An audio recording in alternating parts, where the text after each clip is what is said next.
Hello, good morning, everybody. We're going to cover a lot of ground today. We're going to cover, I hope, at least three different subjects today. So stick with us. If you're watching the replay, you may be able to see the timestamp if you come back and you're watching the replay. We're going to cover three things with Kim Fordham of Live Life Untamed. We're going to cover um, volunteering as a way to get free or discounted travel, like a way to travel on a budget. Volunteering abroad is one of my favorite budget travel hacks. I've done it, Kim has done it. We're going to talk about that. We're also going to talk about teaching English online.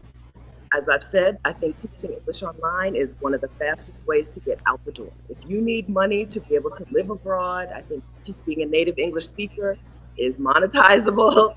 And some of you have signed up for Cambly and have not yet gotten started with Cambly, so we're going to help you with that today. And third, Kim is in a place that I love. Kim has just moved to Mexico. So we're going to talk about, and not just Mexico. Kim has moved to Querétaro, Mexico, where I spent a tiny bit of time.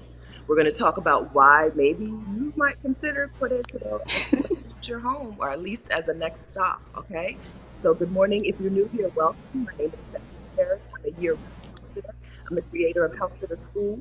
I help Black women take a sabbatical or move abroad on a budget. If that sounds good, make sure that you subscribe to my channel. Make sure that you turn on notifications so that you'll be notified when I post a video or when I go live. You don't want to miss it. Okay, welcome. And welcome, Kim. Hi. All right. So, It's very nice to talk to you. Can you give us a little intro? Introduce yourself to hi. us. Thank you.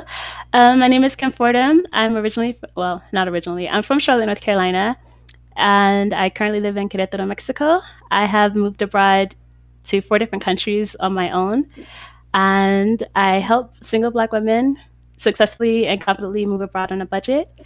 And I don't know what else. That's good. Okay, so we're going to get into it. Good morning, everyone. Good morning, Lee. Good morning, Name Me, Profess. Y'all tell me if there's something wrong with my. I don't have a mic, because I stopped using the earbuds because they stopped being helpful. So if you can't hear me, if it's bad, tell me, and I'll get up and find something. But this is this is the setup. Good morning, Sam. Good morning, KH. Good morning, Makia and Celeste. Good morning, Francis. Good morning, Angel. Good morning, Daisy. All right. Good morning, Tish. Let me look for my mom. And there she is. Good morning, Mom. Okay, good morning, everybody. Aw, So, so so like I said, sweet. yes, my mom hangs out with us every Saturday. Aw, that is awesome. Yes. All right. So, like I said, we're going to try to cover these three things. So, if you have questions on any of these three things, ask your questions. Don't assume I'm going to get to it. Okay. You need to ask your question. If you have a question, ask your question. All right. Good morning, everybody. Good morning, Miss Hurricane. Good morning, Miss Dow. Good morning, Danette. Good morning, Mary. Okay. Onisha says you can hear me. Okay. This is the best I got. Okay. One day I will invest in something like Kim has, because Kim is going to sound really good. And that might be a problem. Kim sounds really This good is for teaching. So, yeah, one I need day. it for teaching. One day. All You right. just go on Amazon and get one. So then I have to pack it. You know But what I it's like, it's not a lot. Because I travel like two bags, like small bags. I don't pack a lot of things. but So do they it's fold? like a No, but business. do they fold? Am I going to break it? So I broke a pair of Um, regular earphones, regular you headphones. just, well, this goes up. And then, I don't know, just wrap it around. Put in some clothes. Okay. Yeah, it's Okay. not, it doesn't take up a lot of Kim's like, space. figure it out. I just so I just bought some Samsung earbuds, but they Hmm. sometimes get an echo, and so I decided not to use them. I have a mic, but with the mic I can't hear you. You can hear me, but I can't hear you. So then I was Yeah. like, forget it. I will just do what I tell people not to do. I will just shout into my laptop mic, and that'll be good enough. But one day I'll step it up.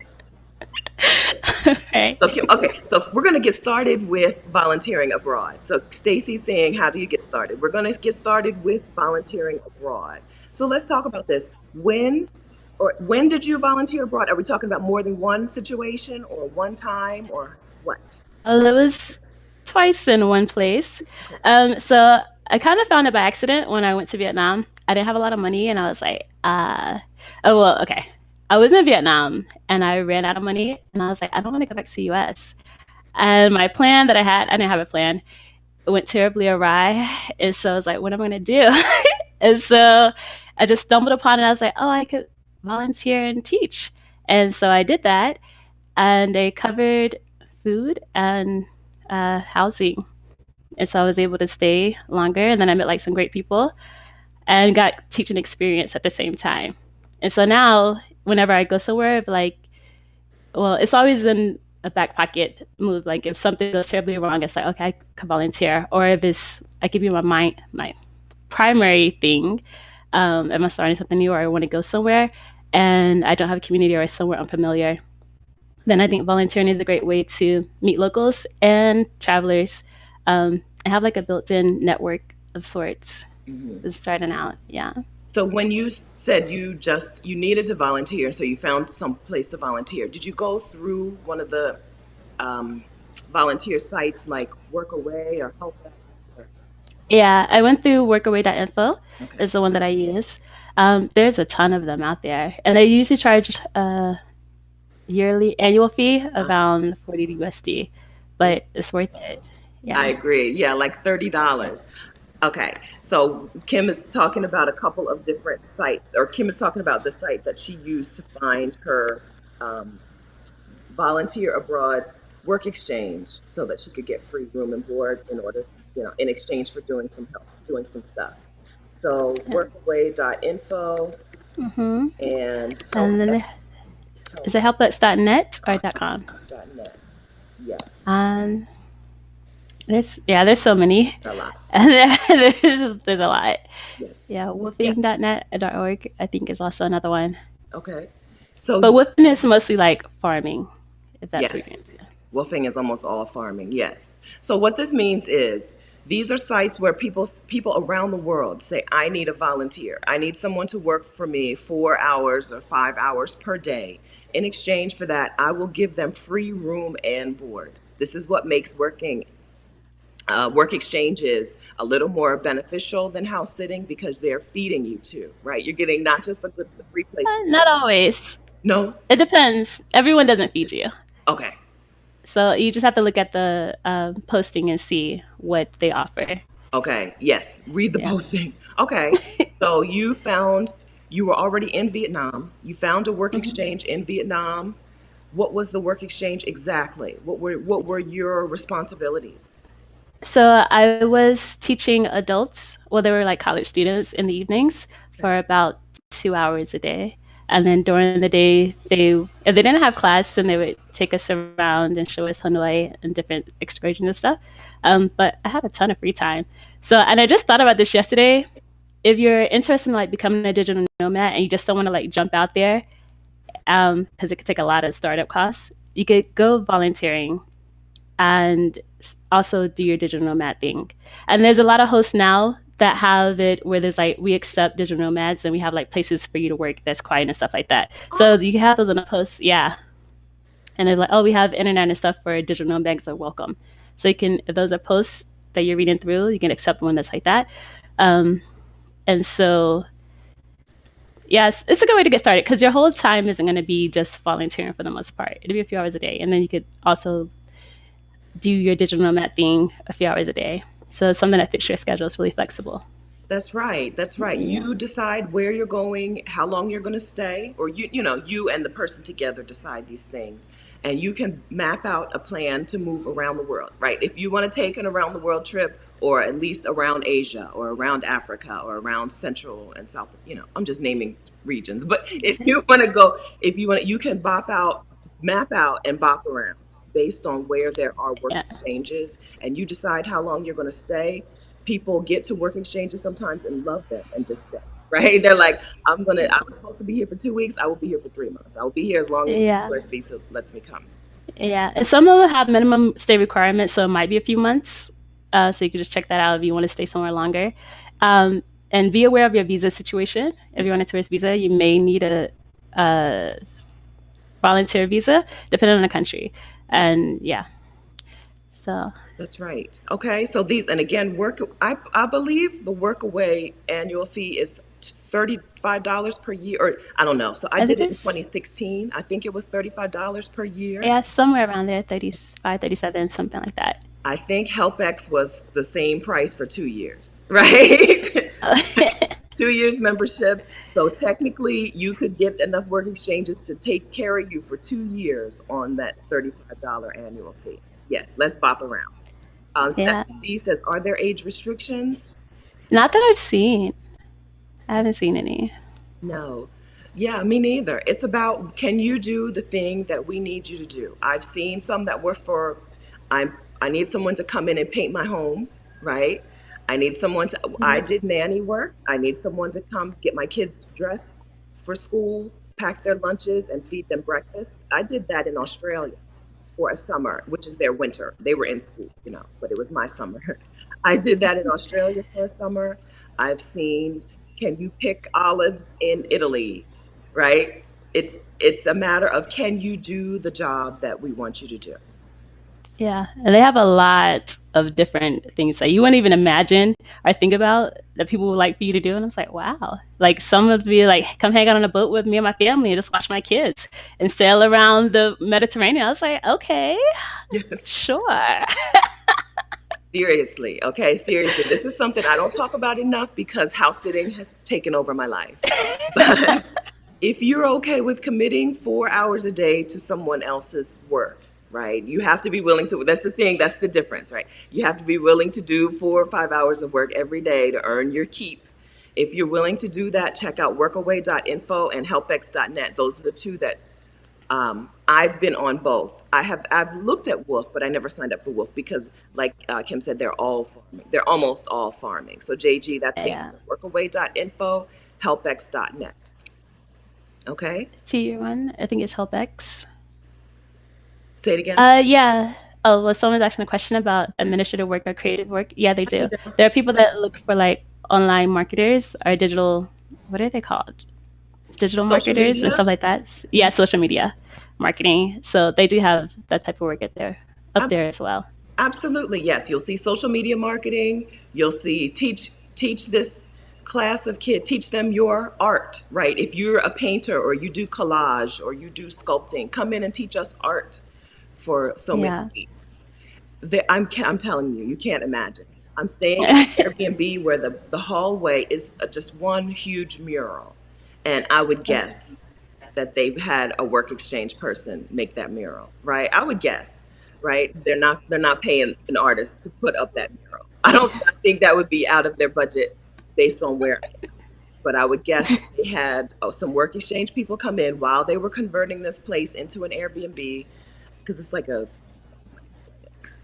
but it's just a row of Airbnbs. But I would guess that the person who painted that mural was probably here on a work exchange. We will feed you, we will put you in our accommodation while you paint that mural, right? You can't, I've seen photography, but okay, so let's talk about your day though. You said that you had a lot of free time, but what was your actual work day, Kim?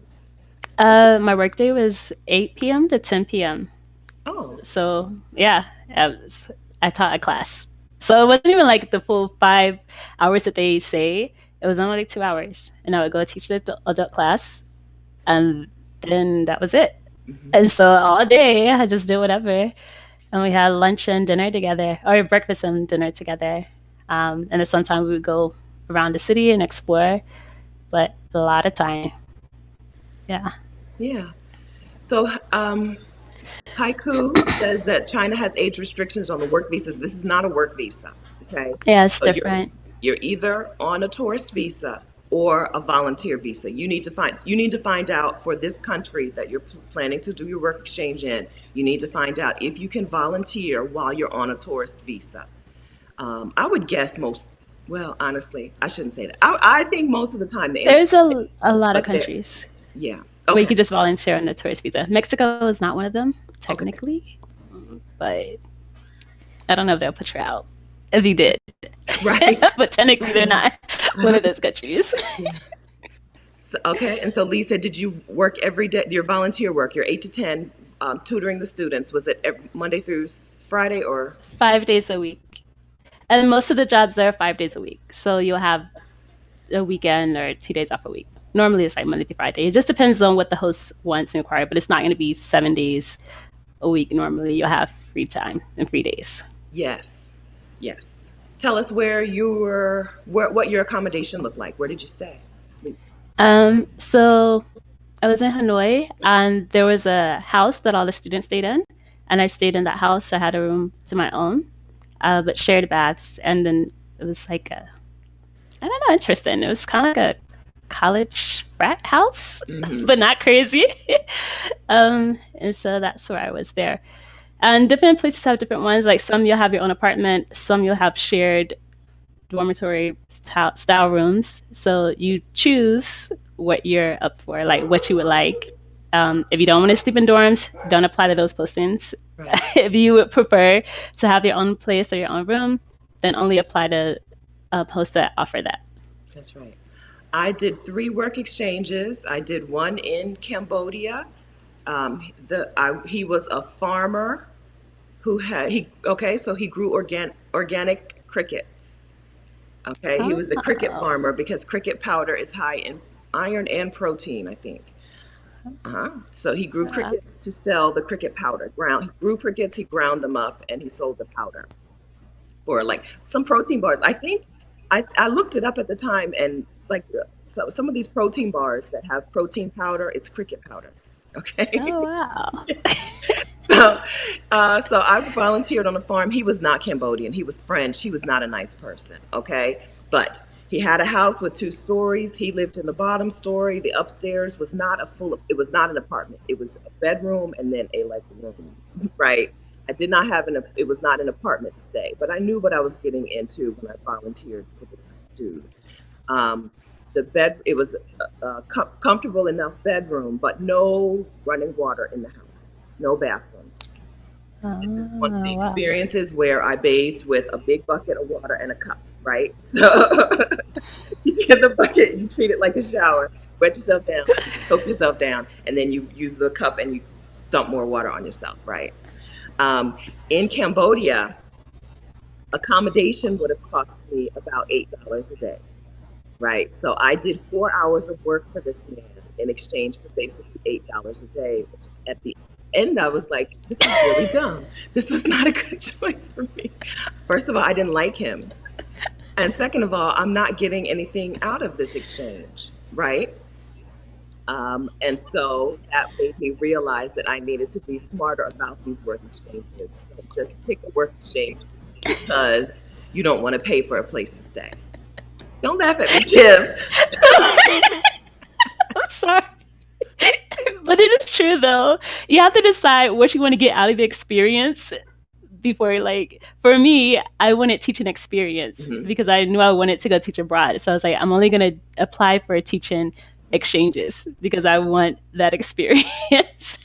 I thought I That thought is that a there good would be more point. people there. I thought there would be more travelers there because other people had talked about they while they were there were like 3 or 4 of them. I thought I was going to make friends.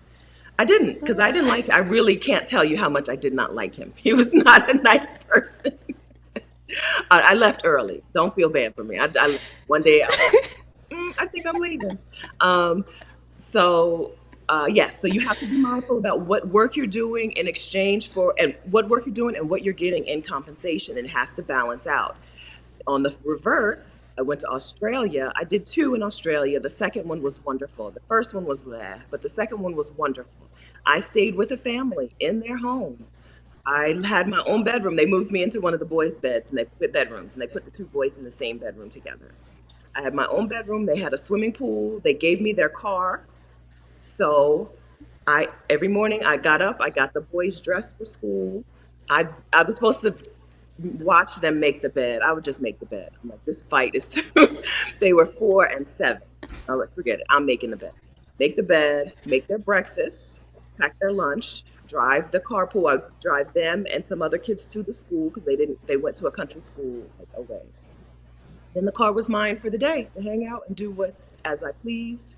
So that accommodation meant that I didn't have to spend like a hostel in Australia is more than $40 a night, right? And then the meal, right? Australia is just an expensive place. Wine is very cheap, but beer and every coffee, everything else is very expensive in Australia. So that was an amazing exchange, right? In exchange for a couple of hours of my day every day, um, I got, I don't know, $70, which is, for what I did, wonderful.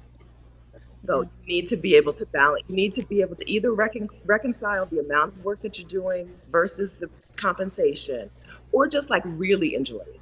Like Kim said, get something out of it, get some experience from it, make some friends, something. That work exchange in Australia. So again, it was a two-story house. Australia is crazy expensive. So they rented out the upstairs. We had two renters upstairs who I made friends with.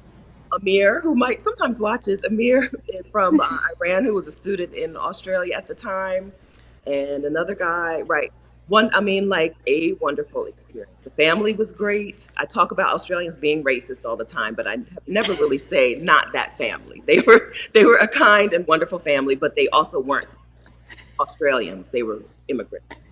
So yes. So work exchanges. When Australian wine is good. It is good, Ludell. So Australia is a very, very expensive place, but girl, you can get wine, which to me tastes fine, right? You can get 3 bottles of wine for $10 Australian. Like three Wow. bottles for $10.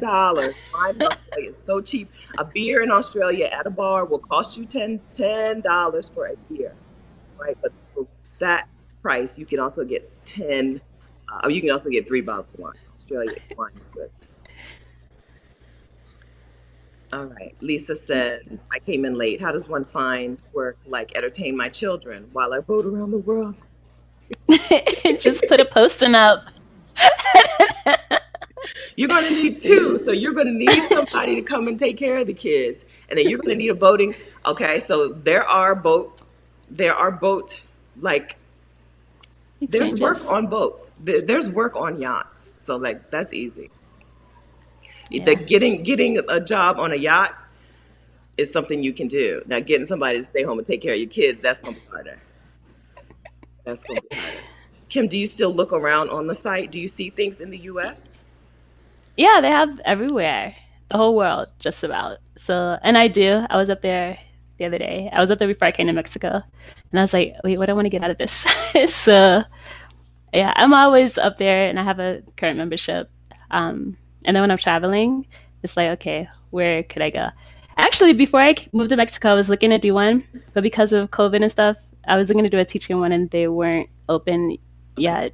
And so that's why I didn't do one okay, because of COVID restrictions. okay. But I was going to do that here. Yeah, yeah. I haven't look. I've never looked on the US, looked to see what's available in the US, but Kim says they're here. They're Yeah. everywhere else. Everywhere else I've looked to go, I have seen them. Yeah, Another they do have question. it in the US. Okay, good. Another question. And in the US, there's a lot of hostel, or not in the US. In some places, there's a lot of hostel work. Like we want someone to run the night desk at the hostel. In exchange, you get free board and either a free room and maybe free board or maybe a discount at our hostel restaurant. Okay. Another question about age requirements. No, it's about can you do the work, right? Are you physically able to do what we need you to do? Hmm. Yes. Hi, Becoming Nirel. Yes, you need a membership. Oh, to browse the site?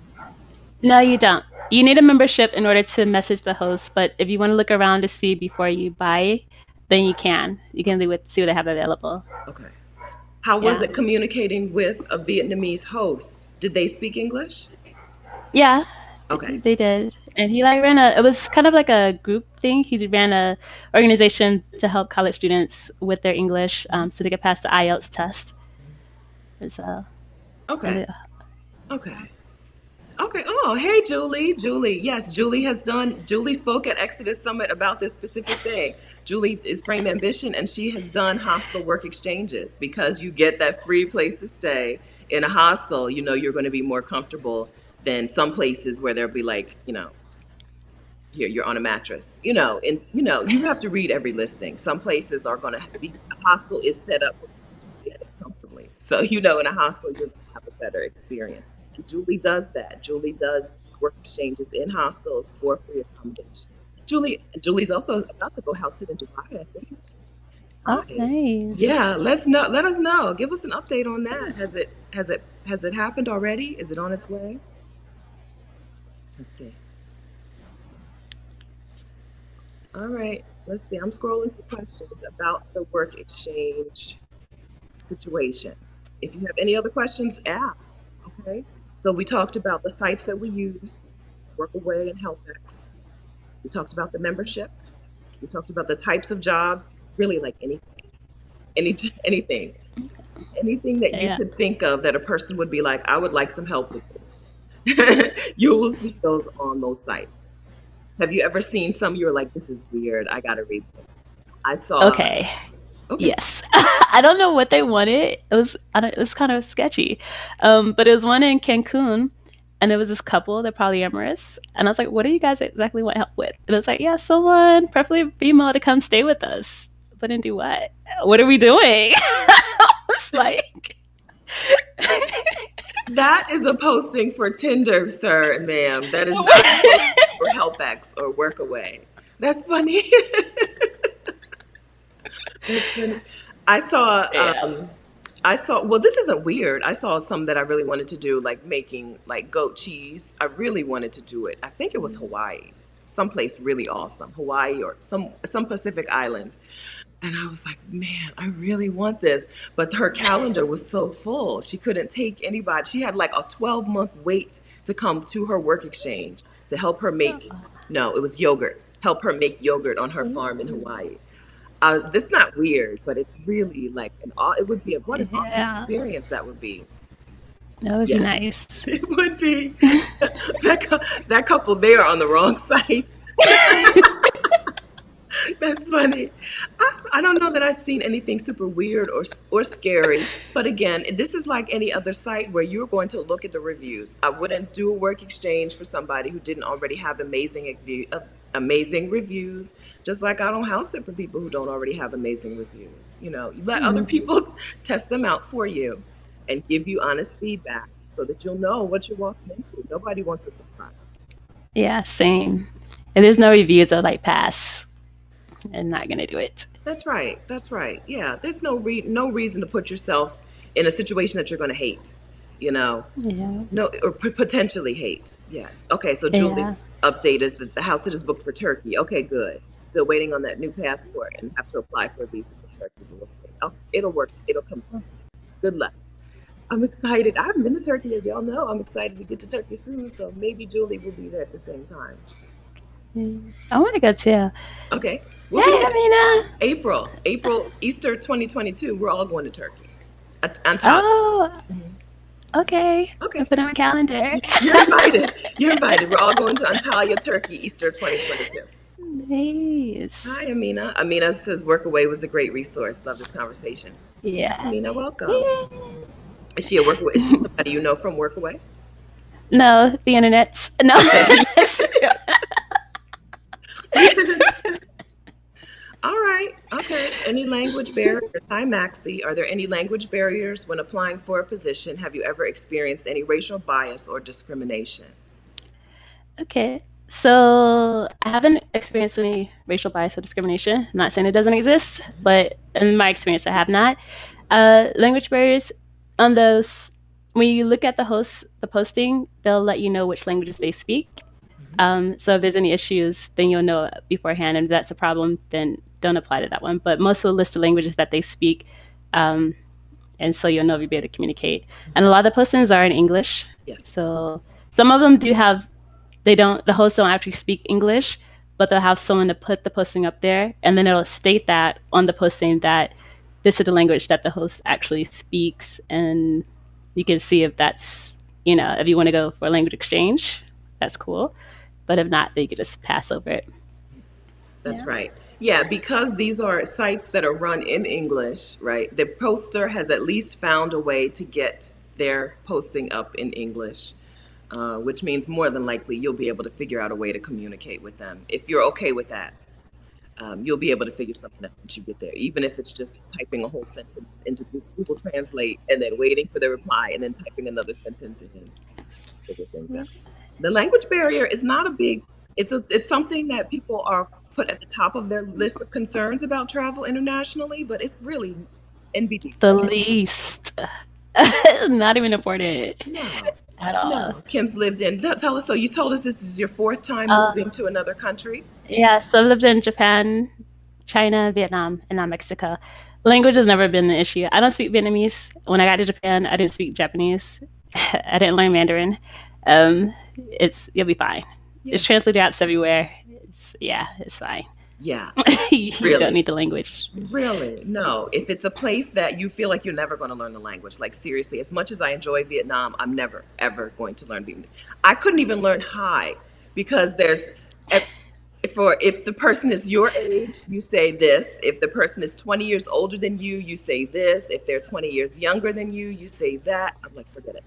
Forget it. If they're a woman, if they're a man, forget it. I never even learned how to say hello in Vietnam. I spent 2 months the first time, and then I went back for a couple weeks. Did everything I needed to do. I shopped. I got clothes made. That's everything I needed to do, right? Getting clothes made and eating. Oh man, did I eat, right? Enjoyed myself without speaking a word, literally not one word of Vietnamese. It I know that it seems scary going to a place where they speak another language, where everything, not just speak, but everything is in another language. But I mean, it's not that. Yeah. It's not bad. You can do. And you can make friends. Like, I have a whole second mom over there. She doesn't speak English, but we would sit in the afternoon and she would talk to me about stuff in our translator apps. Mhm. And then she took me out to the country to meet her friends who also did not speak English. And it was like really sweet. So, yeah, you don't need That's the language. that's very nice. I made a friend in Vietnam too, in Hoi An. I stayed in an Airbnb, and the next door was a tailor shop, and then the door after that was a spa, like a pedicure, a spa place. And the lady who ran the spa place would sit outside in her little red plastic chair, and I would sit outside with her, and I would go buy ice cream from the little corner store every evening after dinner, and then we would and she was like, "You eat ice cream every day." She didn't really speak English, but she could speak some English. She could say, "You eat ice cream every day." She could say that. Ha, her name was Ha. She said Ha like Hanoi. So I guess actually she did speak more English than, yeah, she did speak. And we would just sit out there and chill like every evening. I stayed in that Airbnb for 30 days, and every 30 for 30 days we sat out there. We talked about the neighbors. We talked about her and her husband and her baby. She was pregnant. We talked about her baby. Like, you can make friends with people who speak a different language. Yes, Yes. definitely. Yes. All right. Okay. So this is a great, and then also, so I do want to go back to the racial bias question. I would say that people who don't want a black volunteer are not going to communicate with you, just like people who don't want a black house sitter are not going to communicate with you. So you're not going to have to deal with them, right? I don't have to deal with racist house sitting clients because they don't bother to even answer my post, right? So boom, it's easy. That is an easy solution. And you won't hear back from them. So, oh baby, yeah, I would say, and a lot of the world don't care, right? They're like American native English speaker. We won't have yes, but if there is some racial bias, if they're like, oh, I don't want a black person staying, then they're just not going to reply, and you're just not going to have to deal with them at all, except for the Frenchman. I will say, one of the things I didn't like about him was that he felt like was I needed to do more because I was black. He said something about black. I don't know. So I left after the So, conversation. I packed my bags and left. I had made a friend in town I had made a lunch buddy in town. We would have lunch every day. He was volunteering for someone else. He was volunteering for a children's church. And the next time I went to lunch, I had my suitcase with me. Guy, his name is Guy. Hi, Guy. Sometimes, let's see, it's been a while since I've seen Guy's name on here. Um, and he was like, "Why do you have your suitcases?" I'm like, "I'm leaving that house. That work exchange is done. I don't care what the calendar says. I'm done with that work exchange." But for the most part, they're not going to reply to you, and so you don't have to worry about it. And if they do, if anything happens, if you get there and you just don't want to be there, you're volunteering. You can volunteer yeah. to leave. Yeah. They're not holding your passport hostage. Yeah. You don't have to stay. You don't have to. Anytime you get ready to go, just walk away. Yes, yes. Same with jobs. So, Girl, yes, anything. yes. Quit. Just quit. Just quit. Okay, so naturally Shakti, hello. I'm a WorkAway host in Atlanta. Okay. I prefer African American guests, but I get a huge amount of others interested. So happy about this video. Okay, hopefully people will Well, learn more about these programs. Can you tell us, do you want to tell us, Shakti, what you do and who you're looking for in terms of volunteers and maybe what you give in terms of compensation? What is the, are we doing room and board? If you want, if you don't want, it's okay. But we're just going to go on WorkAway and look you up. All right. All right. Yes, and Nirel has the exact same question, so it's not just me. Okay. Tamara, WorkAway sounds great, but you need money to do these things and eventually leave the country. So how do you make money while abroad? and that's what I was saying. If you want to be a remote worker and you didn't know at work, but you don't have the funds or you're not ready to take the whole leap in there, you could do both.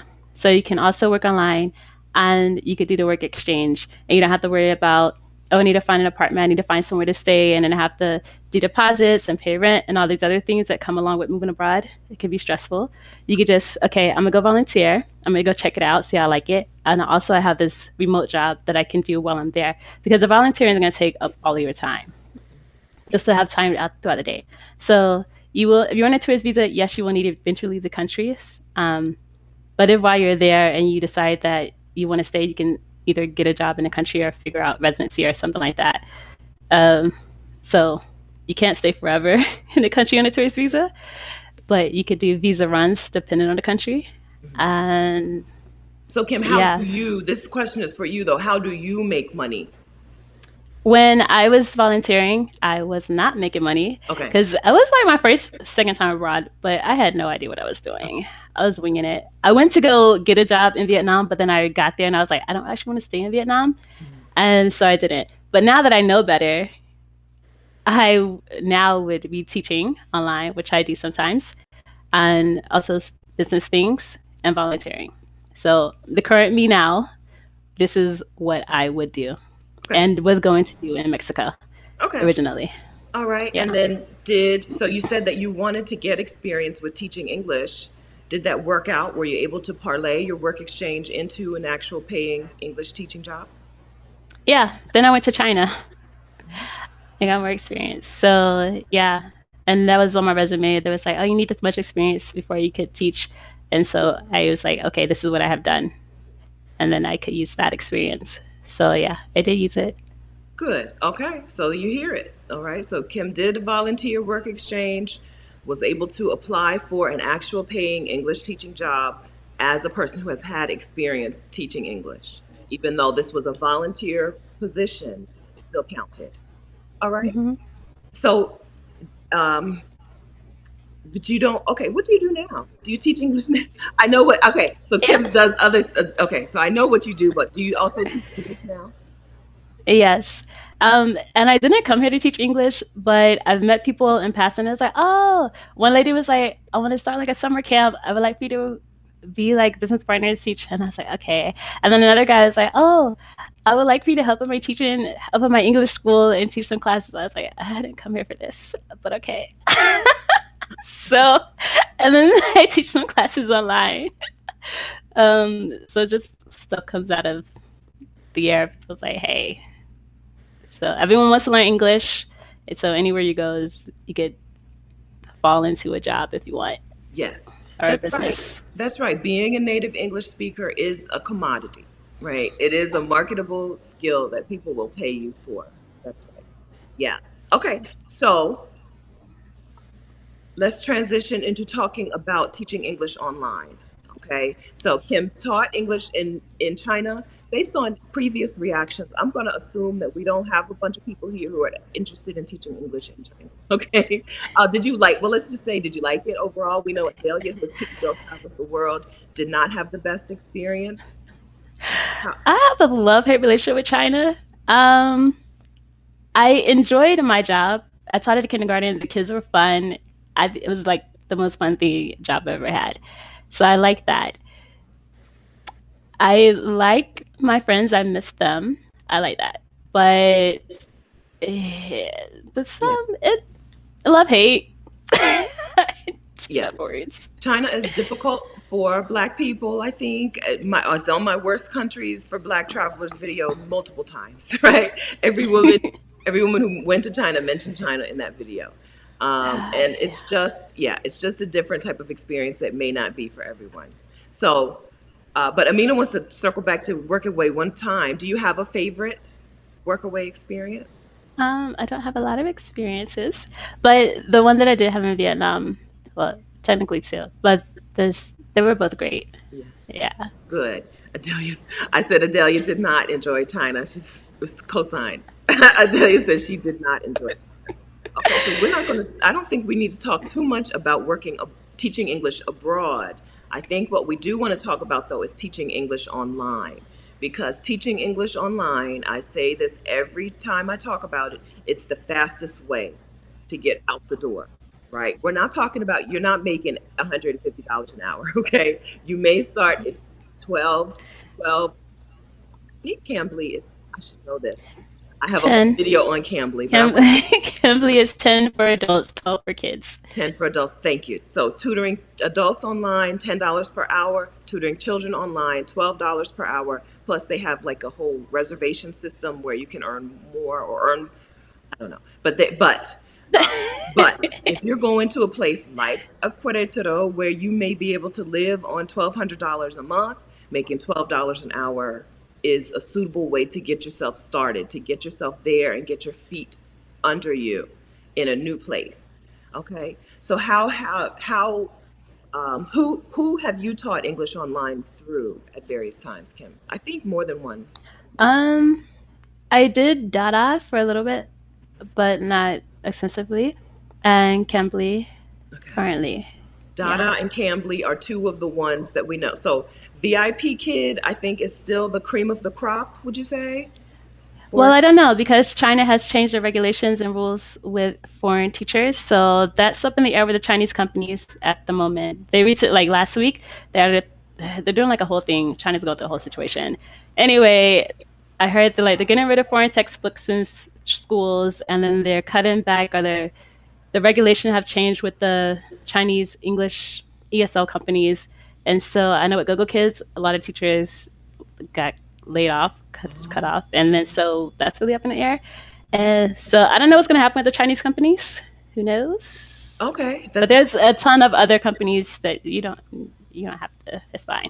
okay, good. Okay, that's good to know. So Cambly is not a Chinese run company and they are in, I'm going to say 90 countries. I think they have students from Yeah, 91. I'm pretty sure they said 91 countries in Cambly. So you're not going to be like only tutoring Chinese kids if you're a tutor on Cambly. I have a whole video on Cambly. I'm going to go ahead and drop the link here, but what you really want to do is watch it after we're finished. Um, Actually, I can't drop the link anyway, so disregard that. But you'll find it. You can, if you want to find the video, you'll find the video. Yes, right. So what we're talking about is tutoring people in English online. With Cambly, you can tutor adults, and they can choose whether they want actual lessons with a lesson plan, which Cambly gives you, or if they just want to have conversations, which is what I did with my short time. You tell people I can speak in English on these subjects. At the time I had just finished being a pharmacy technician, so we can practice your healthcare words, right? If you're a nurse or doctor or pharmacist in China and you want to practice your English words, we can talk about these things. I also said travel and sports, but really I didn't mean all sports because I don't know most sports. Right. But if you want to practice these words with me, let's get on a call. And that's what they would do. Students would see who was available, they would select that person, and then we're talking about a conversation in English where you're correcting their pronunciation, you're helping them find words, but you're tutoring, not teaching from a lesson. Right. So with Cambly, you have options. There are students who want a lesson, which they give you, and there are students who just want to have a conversation. And then there's Cambly Kids, which is lesson based. I think with Cambly, and they're 2 or 3 to 13, I think, or 3 to 14-year-olds, and that's lesson based. And again, Cambly, right? Cambly gives you the lessons. Do you do Cambly Kids as well? I haven't yet. I'm thinking about it. But yeah, they do provide the lesson plan, so you don't have to bring anything. And most of the online platforms do Hmm. have built-in lesson plans. Um, Yeah. yeah, Do you, so I think there's some sort of bonus out for teachers who sign on to, for Cambly teachers who sign on to Cambly Kids. I think there's a bonus going around right now. yeah, there is currently. If you do sign on and do 10 hours, Hmm. schedule 10 hours, yeah. Yeah. And for Cambly, there isn't a TOEFL or TESOL required. If you have So, a degree, if they've changed, that's changed recently too. So oh, they have changed that. if you have a Oh, bachelor's degree, no TEFL or TESOL is required. If you don't, then you do need to get the degree, the TEFL or the TESOL. If you go to that video that I made on my channel about Cambly, you'll see a link to a $20 test, right? The $20 TEFL course, not test, $20 TEFL course, so that you can get certified for $20. They call it I want to say they say it's a $200 TEFL or something. I mean, a 200-hour TEFL, but it doesn't take that long. There are people who have done it in 2 weekends of time. Yes. So yeah, they have changed the requirements, but you don't have to have a degree. A lot of these platforms originally you had to have a bachelor's degree at least to get started with them. Cambly has always been one where you didn't need to have a bachelor's degree, and now they do require that test. Yeah, okay. that's a kind of a new change, a new thing. The tutors before have been grandfathered in, but new tutors do need to. Okay.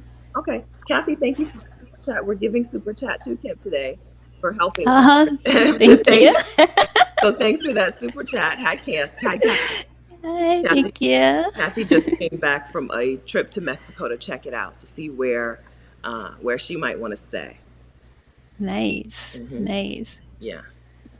All right. So let me get back to the questions. Let me get back on here. Okay. All right.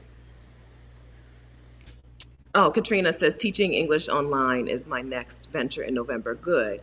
If you're signed up with Cambly, so I have that affiliate link for Cambly on that video. I'm sorry I don't have the link to that video, but I'm sorry I'm not ready. I have the link to that on the video. If you register for Cambly, excuse me, using that affiliate link, I get a commission from them. So thank you for that. And there's also a link to that discounted uh, certification. Okay. Do you remember your very first time logging on to Cambly or to a tutoring platform? Do you remember how nervous you were and what was that like? uh, I don't know that I was. I might be like a little bit nervous. I don't feel like I was extremely nervous. It was just like, okay, what are we gonna do? What do we talk about? Yeah. But I didn't feel like crazy nervous of it. We're just gonna have a conversation, and we'll see how it goes. Yeah. The first time I did do it here, my internet was acting weird, so it wasn't great. And then the second time was like, okay, it was fine. And just ask, it's like just having a conversation. You ask some questions: where you're from, what do you like, what are your hobbies, and then you can ask the student what they want to talk about or what they want to work on. Some of them is like, let's just talk about anything, or some of them will tell you, I would like to talk about this, um, and then you do it, and then it kind of passed by really quickly. Mhm. Some of them it's like pulling teeth. Some of the younger ones they're shy, Mhm. and it's like, come on, come on. And Yeah. then others it's like 30 minutes go by so fast, and it's like a great conversation, just really relaxed, so not stressful at all. I think that my best advice for people who are afraid to get started, because I know based on Cambly's, like because I'm a Cambly affiliate, I can see how many people have signed up. Quite a few of you guys who are here in the chat, not quite a few, but some of you guys who are here in the chat today have signed up for Cambly, but have not gotten your first hour with Cambly. I can understand that, but what I would say is remember that this is a person who doesn't speak English and they're very nervous, okay? So they are more nervous than you. You are the person who speaks English, you know the words, you know the pronunciations. They're going to be a little bit afraid of getting started. So just think of it as your opportunity to help them um, better their vocabulary and literally change their life. Like literally change their life. I watched a Cambly video about a man who tutored a man in Turkey, right? So he was one of the very first Cambly tutors. He tutored a man in Turkey. That man, he tutored him for years. which is something that can happen. You can just get a new student every time, or you can tutor the same students over and over for a long time. The man finally was able to pass his pilot's exam in English and is now an international pilot. He was a pilot for an international airline, I believe Turkish Airways, right? This man, these conversations have changed this man's life. And so if you're nervous about getting started, think about what you're doing for that person. And also just remember that they're more scared than you. They are more fearful than you are because they don't even speak English, right? They're meeting a new teacher and they're in a subject that they're struggling with or need more help with. So you don't have to feel like you need to be the expert at things. You need to know how to pronounce English words and tell someone how to pronounce an English word. Yeah, and it's not about you. Like, you don't have to feel like you have to talk the whole time. Actually, you shouldn't talk the whole time. Ask a question and then be quiet and then allow them to talk as much as they want to talk because they need that practice. So don't feel that you have to feel in silence and don't feel that you have to, oh, what am I going to say next? It doesn't matter. So you're not there to learn English. They learn English. So just ask a question to them and then sit back and be quiet and then wait for them and allow them the time to get through whatever they're going to say. And then you just go off of that. Yes. Real chill. Real chill. Yes. Yes. Real chill. How long are the tutoring sessions? Jillian says. Hi, Jillian. So it depends. They have trial students, and those are about 5 minutes. So they could be from 5 to 15 to 30 minutes sessions. So it just depends on what plan the student has, is how long the call will be. Okay. Yeah. Good. Let's see. Yes. Simon Form says, I signed up but haven't completed the process. I don't have my MS, but I don't have a teaching degree. It's fine. So I have to get certified. Okay, and that's my okay. Yeah, those certifications. So I think they say 200 hours or something like that, but they're not talking about 200 hours of lesson time. I don't know. Because I do know people who said I know some people who say they've spent an entire weekend and they got it done, but I would assume that was a lot for one weekend. But I've heard many people say it took me 2 weekends, it took me 3 weekends to get my certification. Now I've got it. But the certification will help you work. And again, going back to the idea of being nervous because you've never taught before, that's part of the reason that you're getting this certification. That TESOL or that TEFL class, the TEFL class or the TESOL class, is to walk you through some of the basics of teaching English to non-English speakers, right? So between that certification and the fact that we're talking, right? We're having conversations on Cambly. We're not diagramming sentences, right? we're having conversations about the things that they need to learn, the pronunciation they need. Yeah. Okay. All right, Katrina's watching this from Lisbon. Hi. Oh, nice. How are things? All right. Okay, Jillian says thank you. Okay, good.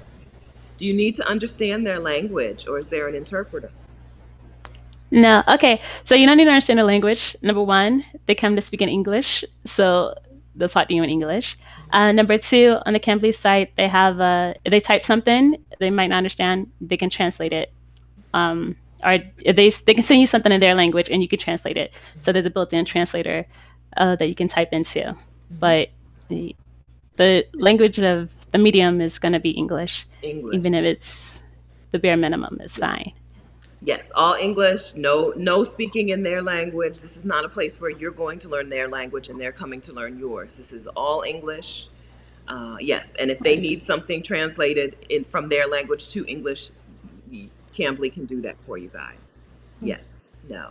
All right, so as Cambly pays, let's go, $10.20 per hour. So like $10 an hour for adult tutoring and $12 for tutoring children. Yes. For Cambly Kids. Cambly Kids pays more, and there's a bonus for getting 10 hours with Cambly Kids.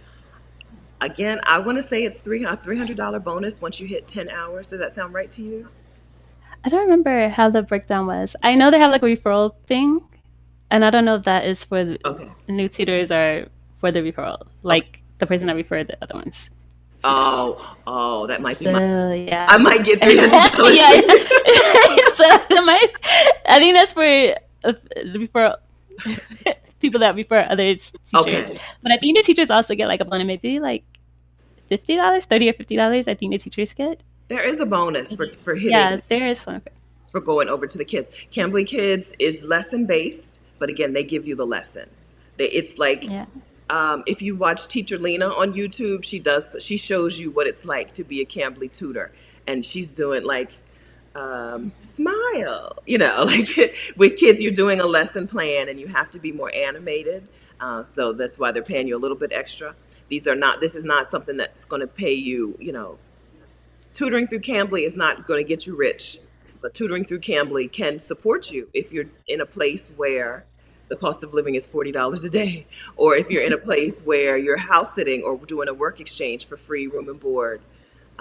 It's a wonderful thing to add to your arsenal, add to your toolkit, so that you can live in a place that you want to live. If you want to live on a beach, right? We want you to live on a beach. If you want to live in Querétaro, we want you to live in Querétaro, Mexico. So we're going to talk a little bit about Querétaro, but we did get a couple new super chats that I haven't acknowledged yet. Thank you, Alita, for the super chat. Super chat's going to Kim today to thank her for her time and Thank for you. her. You're welcome. Thank you for her information. Thank you for that, Alina, and thank you, Pasha. Pasha says, "Oh, the little emoji thing is described." Okay, thanks for the super. Yeah, so don't be afraid to get over there. If you've signed up already with Cambly, don't be afraid to get started. Their student is afraid. They're nervous. So just be there. Be ready to have some conversations and see what that's like for you. And then see if this is one of the things that you can add to your toolkit so that you can live in the place that you want to live instead of in expensive ass New York City. Get out of New York City. And also, like, if you're afraid, just sign up for 1 hour. On the they have a priority hours. Just pick an hour and do it, and then just start slowly. You don't have to go in and do like, oh, I need to do 8 hours a day. Just start with 1 hour and get a feel for it. See how you like it, and then you can add more time as you go along. That's right. So there's no pressure. That's right. Right? If we don't like it, we're not gonna do it anymore. That's it, just like everything else. Yeah. All right. So I'm gonna take a quick look. I'm ready to move on to Querétaro. I don't know if we're ready. Oh, one more point. So with Cambly, if you're doing it, priority hours are a great way to get regular students that will book with you in the future going forward. So if you sign up for priority hours, then you get to meet more students, and then they can choose to schedule a time with you. But you have to open up like your schedule. So you can, I feel like I'm going off tangent, but when you sign up, there's two ways. You can create your own schedule, or you can sign up for priority hours, or both. So in order for a student to book with you going forward, you need to have like a schedule, open up some time so they can book with you. And then during that time, you can also sign up for priority hours where you meet new students. And during priority hours, anyone can reserve a time slot for you. But the more you do it, the more students you're going to meet, and then the more likely you have like regular students, and you can create your own schedule and stuff like that. Okay. All right. That helps. So thank you. Yeah. So what you're saying is don't just hop on when you have some free time. Set up your schedule with the priority hours, or set up a schedule so that the same students can rebook you. Yeah. And if you set up your schedule and also sign up for priority hours at the same, or if you sign up for priority hours in advance, then students can also book you during those times. Okay. So instead of like, I just wake up and I'm like, okay, let me do a priority hour. If you do it in advance, students will know that you're on and they can book you in advance. Good. Okay. Yeah. Okay. I've had two people ask about this headset. Do you happen to know what it is? If we go to your channel, will we find an affiliate link to it? No, this is, I think it's Edison. I got it in China. It was for I don't know Edifier. I don't know if they have it here. Maybe they have it on Amazon. Okay, good luck. Anyway. Good luck finding it. Might be on Amazon. Yeah. Okay. I got it in China. Okay. All right. Good luck finding that. All right. Yeah, because you sound good. And that would be really helpful with great for teaching. With tutoring. Yes. All right. So speaking of Kim's channel, let's drop the link to Kim's YouTube channel. Kim, just moved to Querétaro, so this is specifically that video.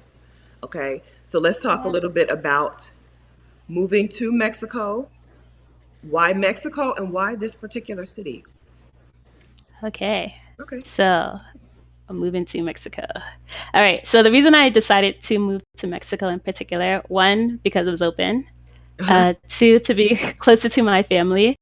I've been away on the other side of the world for the past 3 years, so I wanted to be a little closer to my mom. She's getting older. And three, for residency, I wanted to be able to get residency without it being tied to a job or me being in school. So I wanted a place where I could stay long term and not have to constantly be working in the country if I didn't want to do that. So those are the three main reasons. Yeah, and four, I've wanted to be in Latin America for, well, when I was younger, I wanted to live in Latin America. So work on my Spanish Oh, too. good, good. All Yeah. right. Hi, Ethel. Ethel says congratulations on signing up for house sitting. Ethel says she just returned from Querétaro.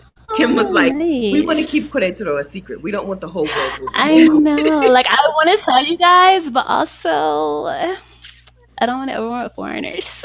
I I felt like it was a well kept secret. It's a good sized city. I happen to Hmm. have stayed in an Airbnb that was connected to the mall, right? Nice modern Oh, city with, you know, everything that you need, and it was really close to San Miguel de Allende. I believe the bus from Querétaro to San Miguel de Allende cost me 50 pesos or $1. I think. I could be wrong about that. But I think it cost no, me $1 to get to San Miguel de Allende. $1 and an hour or so from San. Have you been over to San Miguel yet? I haven't been anywhere yet. Okay. But, Yeah. but yeah, I believe it because I also have a bus that goes to Mexico City and you get tickets for like less than 200 pesos, which is less than $10 Uh-huh. to go all the way to Mexico City. This is like 3 hours south. 50 pesos is a dollar. It's like 250. 100 pesos is It's like $5. so $10. Okay. So yes. Oh, I may have said 50 pesos and $1. So But I 50 don't know. pesos is I think like $2.50. so it may have been About that. 250 to get there. Yes. It may have been 250, but it may also have been $1. Yes. So I think it was a really great city. It was a place where um, from my limited experience, right? It was a place where it was you could get the best of any type, whatever in Mexico experience, except for beach life, right? But whatever Mexico experience you want. If you want the small colonial town, they have the small colonial downtown area, the old town. Everybody's got old town, right? They've got the old town, they've got the mall, they've got the trolleys, but the transportation, the Yeah, thing, the buses. yeah, Yeah. the the the things, not they're not trolleys, but the things that ride down the middle of the street. Yeah, yes, they had public transportation. Of course, Uber was inexpensive. I had a decent time there. I didn't leave the house all that much, but I had a decent time in Querétaro, and Yeah. it's not like an overpopulated, super humongous city. It's not, you know, it wasn't a lot. Okay, Yeah. yeah. All right, well, maybe this will be our last conversation about it. It was just a nice place. It was just nice, and a lot of the houses are white, and they have like a really, modern look. Yeah. Oh, I didn't answer the second part of the question. So part of the reason why I decided on this particular city is because of the weather. It's not Mhm. too hot and it doesn't get too cold. And the houses don't even have, I haven't seen any houses with AC or heating. Um, and then it's safe. And what else? It's not cheap, but it's not expensive. Uh-huh. And it's close to Mexico City for flights and stuff like that. Mhm. And then there's a lot of different nationalities here. So Yes. you won't just have Mexican, there's lots of Asians and other people because there's lots of different companies Mhm. that have headquarters or businesses here. Yes, Querétaro is a Yeah. tech city. It's Hmm. there like San Jose or there Austin or whatever. A lot of tech companies are there, which is why I thought for sure I would get free drinks.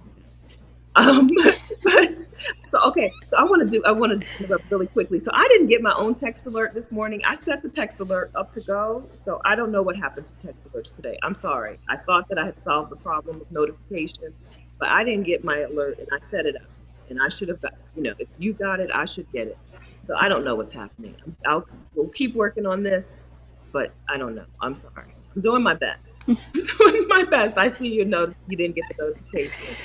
I don't know what's happening. So I'm sorry. I'm going to keep figuring things out. We're going to find a way to make sure that people who want to see the live stream can come to the live stream and not have to wait for the replay. So I'm sorry, y'all. I don't know. Even I didn't get it. I did. Got an automatic message. Yeah. So I sent I set it up to send a text alert at 9:50. We went live at 10. I still haven't gotten the text alert. So I don't know. We're gonna keep trying. I don't know. All I can say is set your own calendar. Just know every Saturday, 10 a.m. Eastern time, we're gonna be here. Unless I tell you ahead of time that we're not gonna be here. We'll be here. Okay. Let's get back to it. Okay. Cutie pie. All these Black women magic videos. I'm wanting to try Mexico, but I'm really trying to save this money for Portugal. Yes, they're very similar. They're very similar. Like Kim said, you can get back to your people are still in North Carolina, Kim. Yeah. Okay, so Yeah. Yeah. from either place, you can get back to the U.S. pretty quickly. We're not talking about having to travel from Brazil or China. Those are long. That's a long trip. That's a long. It is. I flew from Vietnam. Well, I've flown from Vietnam once and from Singapore twice. Singapore's so That's a far. long flight. That's a Yeah, lot. they'd be like, "Why don't you come visit?" Because it takes me a whole week to get over there. I'm not. Yeah. Not Once gonna I come get visit. there, I'm staying there. I'm not coming back home for nothing. All right. So yeah, they're good choices for those reasons. Because you can get back when you need to. They're both good choices for the food, the weather, the people, the the beaches. If you like beaches, you know, I don't know that there's a bad choice between the two, between Portugal and Mexico. Yeah. Okay. I don't know if I acknowledge your super chat, Daisy Lee. Thank you very much for that. And I think there was one Thank more that I didn't you. acknowledge. Knitting Babe. Thank you for that super chat, Knitting Babe. Thank you. Thanks, y'all. All right. Okay, so any questions about Querétaro? I'm sorry, I lost my place in the chat, but any questions about um, the town of Querétaro, the city of Querétaro? Or, let's see. Oh, let's see. Shakti, I'll read that. I'll read your message later. Got a message about 2 minutes in. Okay, Mr. Al, thank you. Oh, thank you. I don't know what's happening. I don't know. I just, yes, just set a personal alarm. Cutie Pie said, just set your own alarm. I'm trying. I'm trying to fix this, y'all. I'm trying. Okay. Okay.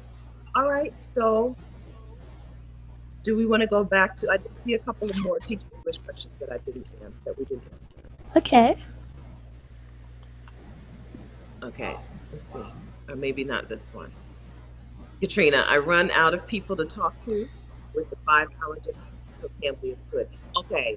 Yeah. It depends Yeah. where you are in the world. The the the app that you're tutoring through or the company that you're tutoring through has students located in certain places, right? Like Kim said, some these Chinese companies have Chinese students. Cambly is different because they have students in 9 countries. So like in Yeah. China, the demand hours are specifically like 6 to 8 a.m. China time and like 6 to 8 p.m. China time. So depending on where you live in the world, that may not work. Whereas Cambly students spread out. Yeah. How do you find the time zone situation? Do you have a struggle, especially with students who like you and want to continue with you? Do you find a time zone struggle with that? Um, my regular students now, one is in Brazil and one is in Turkey, so it's not that bad. Mhm. And I only get up there when I want. Well, when I have time, when I set it to my schedule, so Mhm. I don't have to worry about. Oh, I'm gonna have a student that's in China that wants to talk to me at 4 a.m. No, Mhm. because you're not gonna see me on there. and you can book me for 4 a.m. So not getting up. I have had some students from Japan and China, but they were just up late in their time. But for me, it was just my regular time. So if they want to talk to me again, then they can, you know, look at me for when I'm available, When you're and available. not vice versa. Yeah. Yeah, you So you don't. don't have to do it. Yeah, yeah. Good. Okay. I'm sorry. Yeah, you don't have to try to flex, bend yourself to be available for these a couple of specific hours. Yeah. Hmm. Terry Yeah. Cherie. Hi, Terry. So you're on Cambly. I prefer the priority hours. I get to meet a lot of people around the world, but I do both. Okay. So she does priority and the other. Okay. Yeah. How long have you been on Cambly, Terry? Let's see. And do you want to tell us how many hours per week you tutor on Cambly, Terry? Do you tutor regularly a certain number of hours? Okay. Kim, what about you? Do you do a certain, or do you still do it? Yeah, sometimes. Okay. I don't do a certain amount of hours. Um, it just depends on my schedule. And now I have maybe like 2 hours a day that I've set aside in the afternoons. But trying the introvert in me doing that many hours of talking, it's too much. I'd be so drained. I was like, I can't. Even though it's not hard and it can be fun sometimes, like after a while, I'm like, okay, no more. I Yeah. don't have the mental capacity or the energy to talk to anyone else. Yeah. Yeah. And that's the thing. You decide. You decide how many you're going to take that day or what your hours are going to be that day. This isn't a job where they tell you you need to be tutoring for this many hours per week. They don't care, right? If you want to do 1 hour this week, 0 hours next week, 30 hours the week after, fine, do what you want. Lee Mhm. says, I can tutor with Cambly from anywhere in the world? Yes to that. As long as the place has internet? Yes to that. And Cambly would be considered acceptable online employment for residency? No to that. Yeah. No. You're there's no okay. So for residency, let me think this through. So let's say you want to get residency in Mexico. They want to make sure that you have online income or that you have income that is not tied to a job in Mexico. So maybe. Okay, I said no, but maybe the answer is maybe. It can be a portion. So you need is Cambly. I don't think Cambly is going to get you enough money to qualify for residency in Mexico, right? They have a minimum threshold of income. I don't know that Cambly is going to get you to that threshold for Mexico or Portugal, right? So that's why I said, Yeah. It but would be a lot of time. it would be a lot of time. It would be more than working 40 hours, I think. But it could be a portion of the income. So disregard the no. We'll change that to a maybe. If you're talking about getting residency based on having income, um, being a tutor with Cambly could help, but I don't think, no, I'm gonna take that back. I'm gonna take it back because you're not a W-2 employee. I don't think it's gonna help, Lee. I don't think you're gonna need to have either cash. These countries have an income requirement, income, right? Repeat income, or just a cash requirement. You have this much in the bank. So Cambly might help you stack that much in the bank, possibly if you're close, but I don't think it's going to help you with your income for residency. We're mostly Kim and I have been, well, no, because you worked in China. But as far as being a digital nomad, mostly this means you stay in a place as long as your tourist visa will let you stay, and then you go to the next place when the tourist visa says. This is my first time. It's technically second time. But when I went to Vietnam, I was planning on moving there and staying there. Mhm. So this is my first time. Yeah, I guess being a digital nomad. So you're there on the tourist visa, and then you got 6 months when you entered the country. Mhm. Yeah. So with Yeah. Mexico, with a U.S. passport and some other countries, Canadian, UK passport, probably Australian. When you enter the country, you can get 6 months. When you fly in, you can get 6 months on your tourist visa. You can stay there for 6 months. And all you need to do is leave, cross the border, and come back, and you get another 6 months on your tourist visa. So people like fly to Tijuana. Some people fly to Tijuana, Mexico, go have lunch in San Diego or whatever, and then come back. You don't even need to be gone a full day. I don't even know if you need to be gone a full hour. go to Belize in the other direction, or go wherever you want, and then come back, and you can get another 6 months. Mexico is one of the more lenient, but there are other countries too. We just talked to, or I just watched Wanda's video on. Was there a video or Wanda from Black Women Travel Podcast is in Albania, and Albania and somewhere Albania and somewhere else give Americans like a year when they Georgia. Georgia. Thank you. Yeah, Georgia gives you a year. Yes, thank you. Albania and the Republic of Georgia give you a year when you fly in as an American. So we're talking about doing that, not about using these to get residency. I hope I'm confusing you guys. All right, let's see. AL, thank you very much for that super chat. Thank you. Give that to Kim. All right. So Elaine, I don't have that number here, but you know who's done some really good videos lately on getting residency in Mexico? Rashida Dow, who is Sheeta's on the Loose, has just gotten temporary residency in Mexico. Okay, so check out her videos for that information. Because I don't have it. I think it's about currently a little less than 2,000 USD, either somewhere between 16 and 1900. Okay. Yeah. I think closer to 19 now. All right. You're welcome, Lee. Lee says, thank you for circling back. A tourist visa. Okay. So Nirel, a lot of times, because with a U.S. passport, a lot of times that tourist visa it's not like a visa that you have to apply for in advance. It's just a visa that you get when you get there. Some places don't even consider it a visa. I don't know. So we're not talking about a visa that you apply for in advance. Having a U.S. passport during non-COVID times means there are a lot of countries that you can just fly to and get in, right? We saw Julie from Frame Ambition. Julie is on a Kenyan passport. I should know this. I think Julie, if you're still here, I think Julie has a Kenyan passport. She's going to Turkey. She's got to apply for the visa ahead of time, which means she's got to send her passport to the consulate. To the consulate in her country for Turkey, and they have to decide whether or not she can come to Turkey.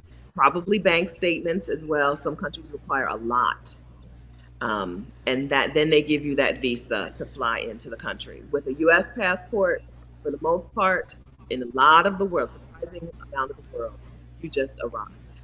They call it a visa on arrival. That's I'm talking about a tourist visa. For U.S. passports, visa-free entry. So you don't actually have to apply for a physical visa to go. It's just part of your passport perks. So it's visa-free entry, but you're still considered a tourist for like that amount of time. You can't go and just stay. So we say on a tourist visa, this is the amount of time that you're able to stay, but you don't actually have to apply for a visa depending on the country. You're just visa-free with your passport. Yes, thank you. Visa-free is the way. That's right. That's the right way to say it. Visa-free. We're not applying for a visa. Visa-free entry. So yes, that's right. Anissa says, do you guys know why people advise not to say you're staying for 6 months when you enter Mexico? No, because I've always said it. Because I want to make sure. I get 6 months on that passport. How long are you staying? I'm staying for 6 months. Why? They didn't even ask me when I came in. I've been asked the last time. I flew in during COVID. I flew in November of 2020, which was still during COVID, like all COVID all the time. But I flew into Mexico November of 2020, and that's the first time he asked me how long I was going to stay, and I said 6 months, and he gave me 6 months.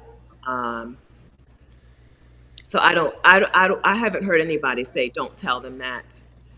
Yeah, me either. The only time I've heard that there's a problem is possibly if you don't come in flying, right? If you drive in or if you arrive on a cruise ship or something, you're not going to get 6 months. But if you fly in, you're going to get 6 months. Okay. Yes. All right. Thanks for that super chat, Simona. Thank you.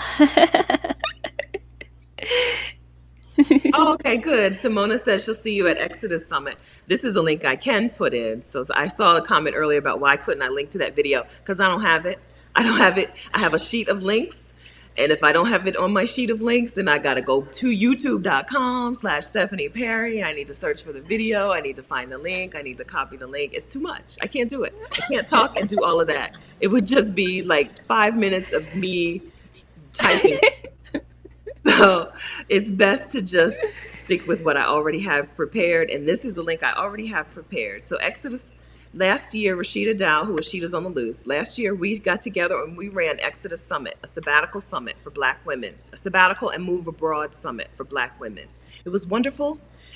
Literally, it changed lives. There are women who went to Exodus Summit, like, let's see what they're talking about. And now today have moved abroad or have taken a sabbatical or are digital nomads, right? Because of what they learned in the summit last year. So this year we're having a homecoming. We're having some of those women come back to tell you their story, right? To tell you how they moved abroad, how they took a sabbatical, how they became a digital nomad. What was their plan? How did they execute the plan? What mistakes did they make? What things did they get right? What surprises are there for them? Exodus Homecoming is September 24th through 26th, all online. And we are talking, like I said, we're talking to alumni. We're talking to women who have already made their exodus. Okay? If you're at all interested in moving abroad or taking a sabbatical abroad or becoming a digital nomad, it's time to register. Okay? It's time to register. The weekend pass is $15. You get the sessions for the weekend. If you upgrade to the accelerated pass, you also get some Zoom group sessions where we're going to, like, you're going to get group, like, I'm not supposed to call it group coaching, but it's group coaching. I'm not, Rashida told me not to call it group coaching, but I can't say anything, right? You're going to get some in-person group coaching. You also get access to to our Getting Residency Abroad workshop. We have a workshop on getting residency in Mexico. We have a workshop on Portugal, and we have a workshop on France. So you get a free Getting Residency Abroad workshop also. If you register by the end of day Sunday, and you upgrade to that accelerated program, you will also get a gift, literally a gift mailed to you from us. You're going to get a package in the mail from Rashida and from Stephanie, shipped to you no matter where you are in the world. Exodus Homecoming is going to be awesome. Exodus Summit last year was wonderful. Exodus Homecoming this year is going to be wonderful. I invite you to come, okay? I think that if you want to move abroad or take a sabbatical or become a digital nomad, this is where you want to be September 24th through 26th, okay? The link to that is exodushomecoming.com, exodushomecoming.com, okay? We'll see you. Okay, thanks, Mary. We're going to see you there. Stephanie, Mary, we're going to see y'all. Kat, hey, Kat from Read Room Room. We'll see you guys there, okay? I don't think that there's a person, a Black woman, who can say that she wants to move abroad or whatever, who's not going to find information there. We have moms. We have people who are retired. We have women who are working still, either for an employer or self-running their own business from abroad, right? So whatever your situation is, you're going to find a speaker at this summit who is going to be able to address your particular needs. And then if you upgrade, again, you're getting the not group coaching Zoom calls with Rashida and me, where you can have your problems, your questions addressed. All right. Again, that's exodushomecoming.com. Thank you for your patience, Kim. Okay. No problem. All right. All right. Oh, Shamika. Hi, Shamika. Can you elaborate on what a sabbatical is or consists of? So in the way that I'm using sabbatical, I just mean time that you are not working, right? Time where you don't work. Some people are like, it's not a sabbatical if your employer doesn't pay you. Like, there are some people who get paid to not work. There are some paid sabbaticals. I don't care if you're paid. I don't care if you have quit your job or if you've gotten a leave of absence. I have quit multiple jobs. I have heard of people who get approved for leaves of absence. It's not common, but I've heard of this thing. So it's just time where you're not working. I don't care if it's a year or 1 month. I would consider that a sabbatical or a career break or a gap year or a gap summer or a gap spring or whatever. I think that it's important as adults to have time where you aren't working. We're told, here I go, Kim. We're told that we're supposed to hold off on all the things we really want until we're 65, right? We're supposed to wait until we're retirement age to really live, right? Focus your good prime years to work. Work, work, work. to exhaustion, and then get to 65, and now you can live. I think that's a scam. I think waiting until you're retired to live is a scam. I reject that. I hope that you reject that. I hope that we all get some time as an adult to not work, some time to do whatever we want, even if that whatever is nothing. Some people take a sabbatical and they grow a business. Some people take a sabbatical from work and they write a book. Take a sabbatical from work and they homeschool their kids or world school their kids, or just travel, or just take naps every day, right? I don't care what you do. I don't care. I don't care what you do during a sabbatical. I just want you, adult Black woman, to have been able to look back on your life and say, I did not spend all of my prime years working. It feels Yes, that is okay. so true. Quit that job. Like quitting jobs has been the best thing ever. Because had I not quit, then I wouldn't have like all the experiences and stuff that I had. Way worth it. Like you couldn't even pay me enough to be like, oh, I would have stayed at this job for this. And no. It's And then the other second thing is be like money. You can, yes, it takes some money, but it's not impossible and it's not out of reach for most people.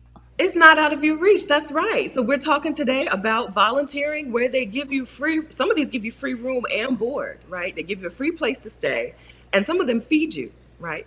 The ones I had, Yes. two of the three fed me very well, right? The Cambodian, we're not going to talk about, not the French, we're not going to talk about that. But right, this is free room and board to do, give to 2 hours of work. I'm even surprised. 2 hours. 2 hours. And barely, because I would just go have a conversation and it would be like, I don't know, chit chat. Because they were like, we were about the same age. And so we just go have fun and Yes. talk.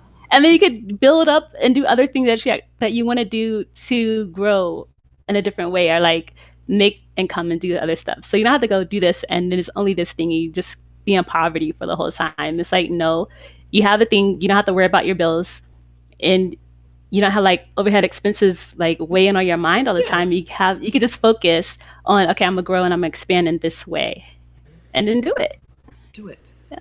It's so wonderful. I don't. So if you have never had time where you didn't have to think about work, you don't know what it's like. You just don't know. I know a lot of Black women who have worked since they were 15, since they were 14, right? Since before it was legal to work, even before 14. But it just feels good to know that all of my time is mine. If I wanted to, right? Kim said she's going to learn Spanish. If you want to learn Spanish, you can learn Spanish. Whatever you want to do, we shouldn't have to put all of that off until you hit a magical age. Even if you're going to be able to retire before 65, even if, like my dad retired in his mid 50s, even then, right? Even that, you still should have some adult time where you don't work, right? Where you just be, because even at 65, even at 55, we're going to have a lot of years to come, Lord willing. And you want those years to be years dedicated to things that you like. If you wait until 65 to have free time, right? You still may have many years, but do you know what you want to do with those years? Take some Oh free yeah. time while you're younger. Learn who you are, what kind of things you're interested in. Try some things. Life is just a series of like trying new things and failing at new things and trying things again. I want that for you. I want that for everyone. Yeah. And the counterparts of our society in America, they do They this, do and this. it's normal. And it's like, oh yeah, I'm just gonna take a year frolic around. Yeah, it's normal. No one bats an eye. So it's Yeah, good. that's right. Other people do this. They do it. That's right. Right. One way or another, they do it. Maybe after college, they take a year before they go to work or whatever. They have a whatever. Other people do it. We get told as Black people that we have to work. That our purpose, our life's purpose, is to be a hard worker. But I'm here to tell you, your life's purpose is not to be a hard worker. It's not. I know some people think that, but it's definitely not. I don't know what your purpose is in this life, but I know hard work is not it. Hard work is not your purpose. If you've Yeah, dedicated no. your good years, your healthy prime years to being a hard worker, I hope today you take a look at that and say, why? Why have I dedicated myself to being a hard worker when I could have been doing all of these other things? And what do I want to switch to? What do I want to transfer that mental energy and physical energy to? Yeah. And it's more enriching to your life. Yeah. That's to it. go explore and do the things is way more enriching. To have the experience and those memories, and connect with people in different ways. Like, couldn't get this at the job. They talk about the same thing. Every day is like kind of the same. Hmm. Just talk about how much we hate the job for years and years, and Yeah. then what changes? Nothing. So yeah. Yeah. You can be a new person. You really can. You really can become a new person. It's not, wherever you are in your life, it's not too late. Everybody, it's common for people to think it's too late for them. I've missed my chance. It's common, but we're definitely not. We have a lot of years ahead of us. I say this a lot too. When I was a kid, when you hit 100 years old, you got on the national news. Like Willard Scott would say your name on the national news. Now everybody knows somebody who's 100 or more. Like, no, who cares? No big deal. We're all going to get there. Calm down. Like, happy birthday, but who cares? Right? We have a lot of time ahead of us. We have a lot of time ahead of us. So let's take some time right now to come up with a new plan for these next few years. And then maybe we'll take some time again and come up with a new plan for the few years after that. Let's take some time. Let's breathe for a little bit. Okay. All right. Yeah, other people do it. They do it with no shame, no guilt. It's harder for Black people because this country was built on a foundation of us being workers, and slavery, right? We are here to work only. So when you start talking about, I want to spend some time, like, just enjoying myself. I just want to focus on joy for a little while. People are like, not you, right? Not you. She can have joy and he can have joy, but not you. Yes, I'm here to tell you, it's for you. I'm here to tell you. We are here to tell you. Okay. Yes. Hi, Katrina the Maker. I just started a mini sabbatical. Congratulations. Oh, Friday was my last day nice. at my job. Congratulations, Katrina.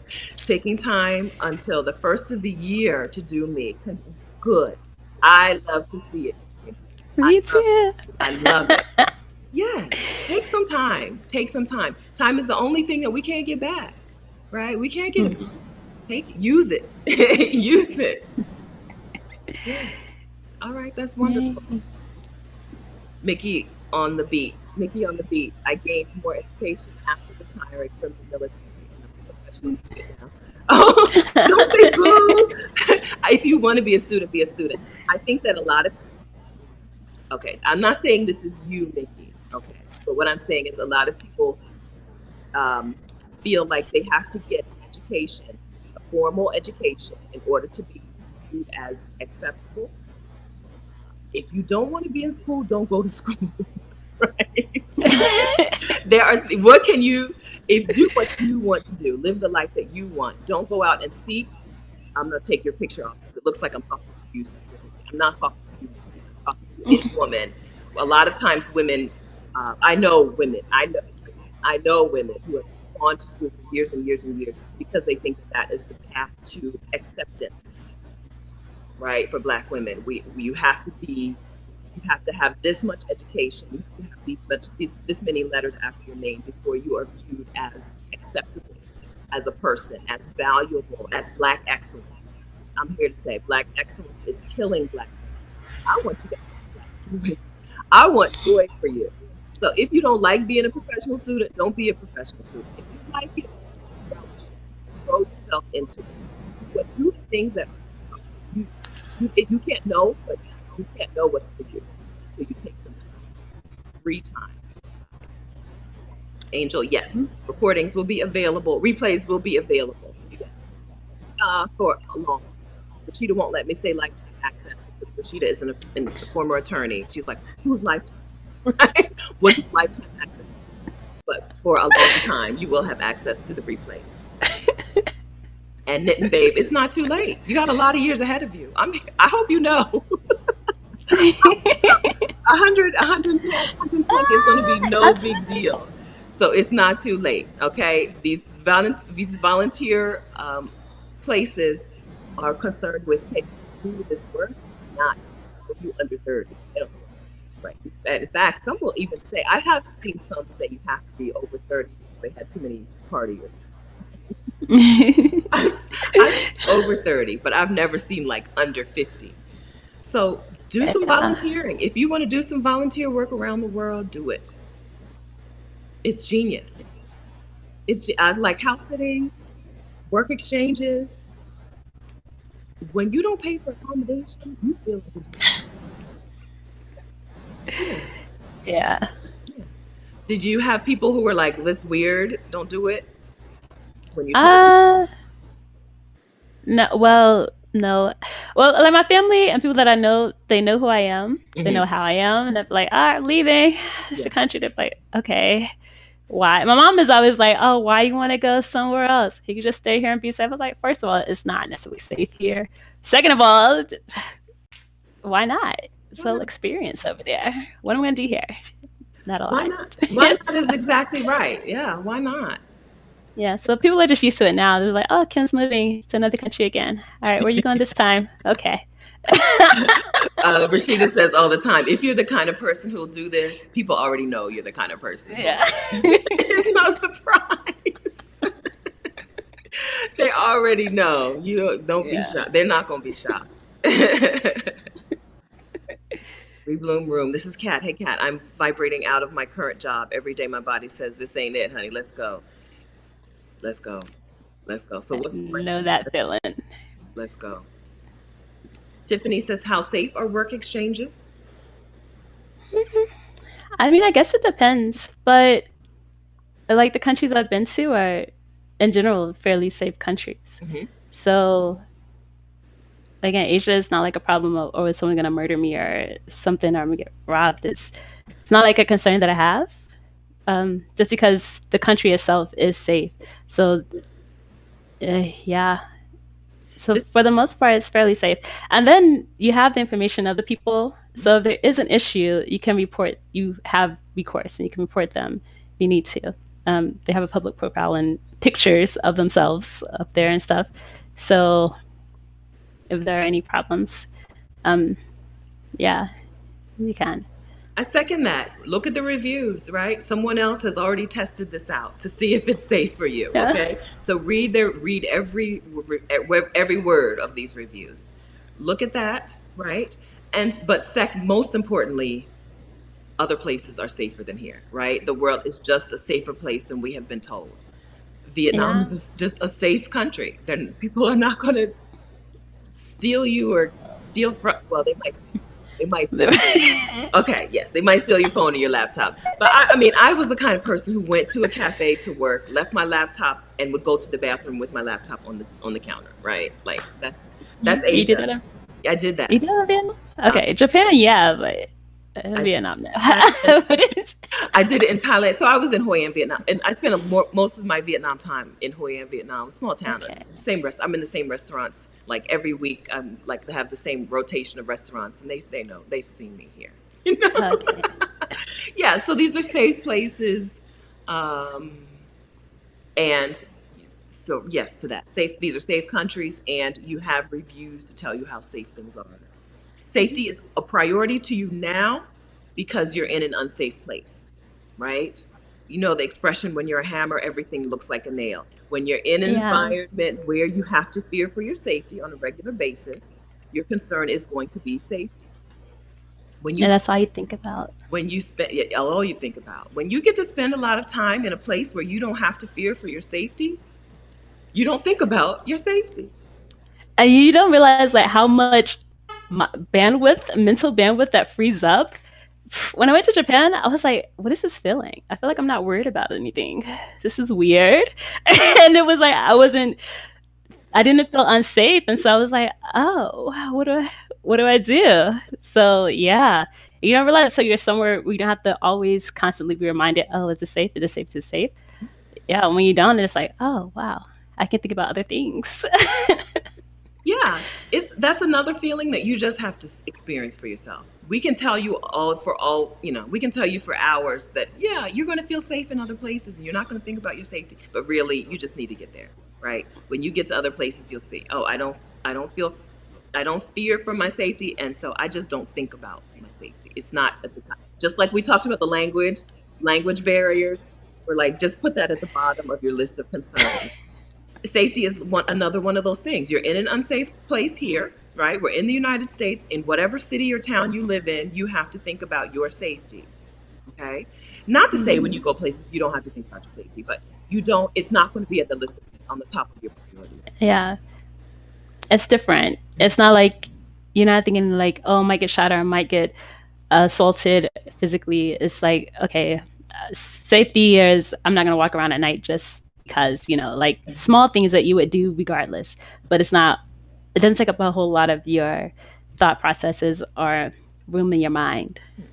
Yeah. No, but really, like you're just going to have to go someplace and experience that for yourself. Shamika, you can okay, so set up an appointment with me. I have a calendar link, and you have to be able to pay through PayPal. If you have problems with PayPal, you can Cash App the money. How do we want to do this? Let me email me, Shamika. I'm Stephanie@vicarious.com. So if so that is a problem. If you can't PayPal me, you can't set up an appointment. I don't have any other workaround, so we can just do this differently. So I'll email me, Stephanie@vicarious.com. I'll send you a Cash App thing.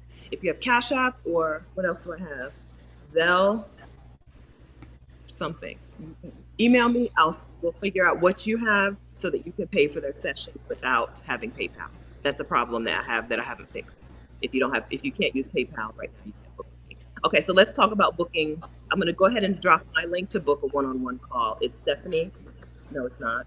Vicarious.com/call me.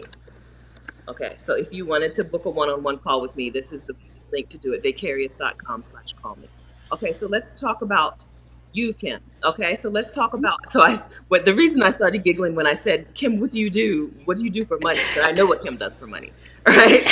So Kim does expat and like relocation coaching. So tell us who you help and what you help them do. Okay, so I help first-time expats, single Black women, and I help them create a plan that they can use to move abroad.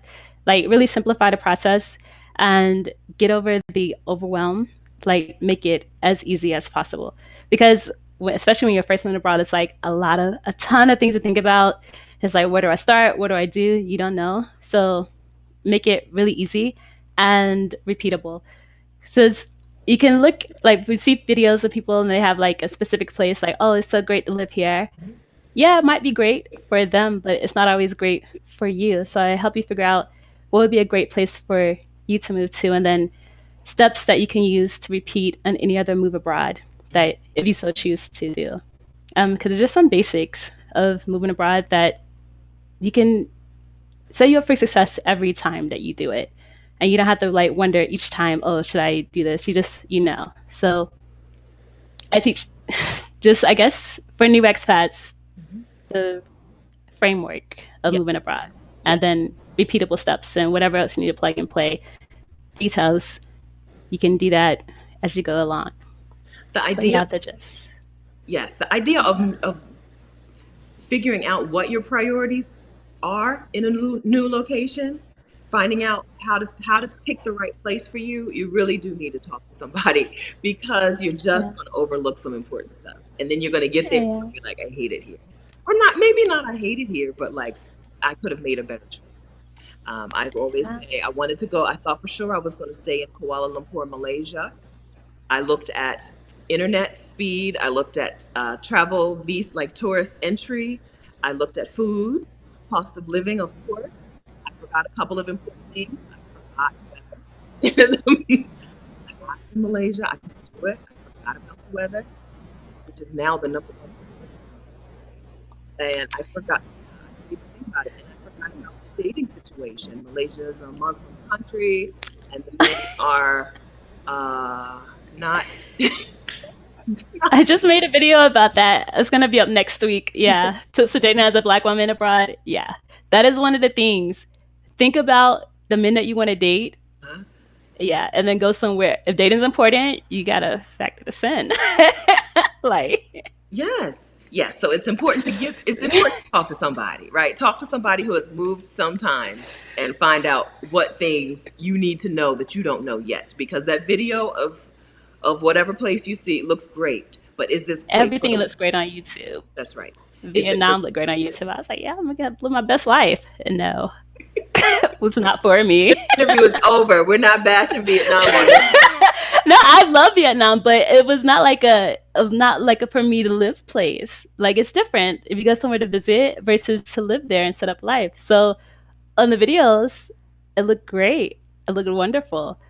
My reality, I was like, this doesn't fit with who I am and what I want. Like it doesn't fit. It's not a bad place. It just was not my place. So yeah, Okay, I'm sorry, friends. So I know yeah, the audio, we're having audio problems. I'm in a place that does not have good internet. It has the, like when you do the speed test, it says it does, but it doesn't. Okay, so this is the link to get a 30-minute coaching session with Kim. Calendly.com/expatcoach/30min, right? That link is in the description. If you're here in the chat, you can click on the link now in the chat. If you're watching the replay, click on that link in the description. All right. And then I've linked to mine also, Mike. If you want to talk house sitting or sabbatical stuff, vicarious.com/call me. Okay. So I think according to them, the internet is terrible and we're not getting it. So it's time to go. I told Kim 90 minutes, 60 to 90 minutes. We're heading up on 2 hours. So it's time to go. Oh wow, it's been that long. Surprise. Okay. All right. So don't forget to schedule some time with Kim. Okay. Her Calendly link is in the description. Don't forget to register for Exodus Homecoming. Even though I don't think you can hear me, I'm going to drop that link again. It's time to register for it. Okay. It's time to register. Okay. Don't be upset because when September 24th comes and you're not registered, you can't participate. Okay. So it's time to register for Exodus Homecoming. And I'm going to link one more time to Kim's video, her video on why she moved to Querétaro.